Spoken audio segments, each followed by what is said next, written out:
any sort of business, the crucial component to cold calling, blitzing, expos, parties, whatever you are doing to grow your business is the follow-up.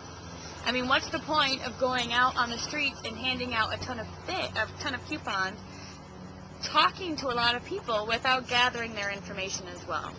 So, whenever you go into a coffee shop, a salon, a tanning salon, wherever you are, always ask for their business card. You know, hey, do you have a business card? What's the owner's name? Write their name on it, and maybe even write down the lady or the name of the person you talked to, so that way you can say, hey, salon owner, I talked to Betsy working at the front desk last week and told her about this product. Did she give you the information? And you can effectively follow up.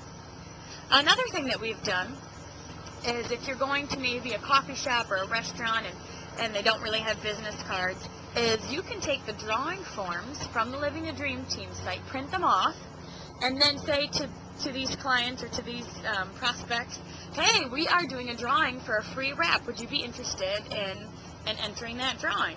That way you have their information. That's key. Yes, we want to get our information out, but more often than not, we really want to gather the information of some qualified leads. Leads we know that have heard about the product, where we have a semi-relationship with. They've seen us, they've talked to us, and they've been able to ask some of their questions. So, all right, let's say you went on the town blitzing. You have maybe 5 to 7 business cards in your wallet. What do you do next?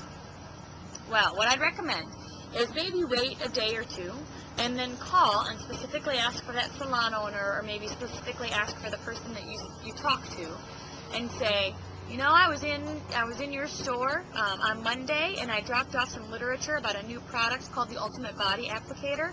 I just wanted to see if you guys had some time to take a look at the information, if you had any questions, and if you'd like to schedule an appointment. I think, again, that's the key. They need that action step.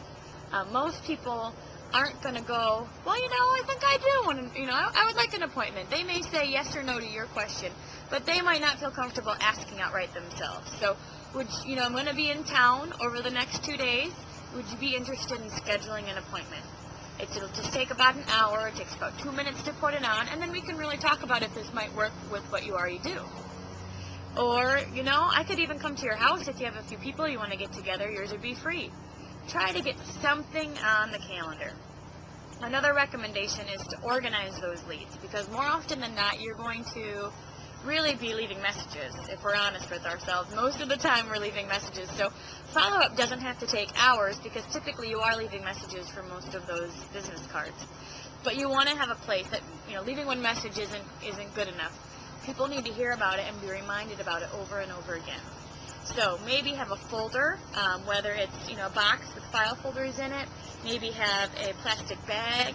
Maybe, you know, just create your own little folder that engages you with the follow-up, meaning did not contact, haven't talked to them yet, left messages. I would also write left message and the date on the card every time you call, so that way you know your history with them. Yes, got an appointment, or no, they're not interested at this time. That way you can go back to the no's maybe in a few months and touch base with them again, see if they're interested later on. You can add the yeses to your Living It Up newsletter, and you can schedule an appointment. And then you would always call back those do not contact, or did not contact, meaning that they haven't answered and you simply left a message. I recommend calling those leads at least 3 or 4 times. You know, you don't want to stalk them, and you don't want to be overbearing. So, you know, after 3 or 4 messages, if they haven't called you back, then maybe put them in the no pile or in a Living It Up newsletter for now. But I would recommend calling them at least 3 or 4 times, just because, again, people are busy.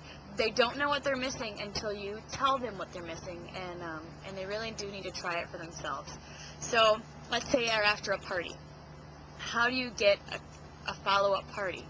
You have somebody who at the event says that they're interested in doing another event. Well, what do?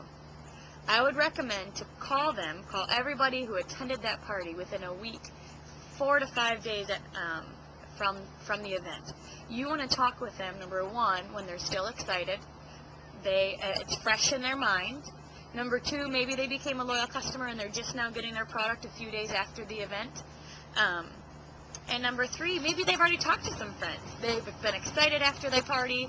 They talked to some people that they knew, and maybe they would now be interested in scheduling a party because they know they have some people who would come. So whether it's an expo, it's a party, it's a blitz day, the key is in the follow-up, and it's really about you scheduling a few moments each day to call these people back. And you know, it's just good customer service. We don't want to be a company who blitzes the city and then doesn't return phone calls. We want to be one that has good customer service, who follows up with our prospects, because that's just also going to prove that you're going to be a good leader if they do decide to join. So that good follow-up will not only bring in those distributors, but give you confidence as you continue to talk to people. And remember, you know more than they do. So even if you're fearful of calling some of these people after the event, take some confianza and let's do it.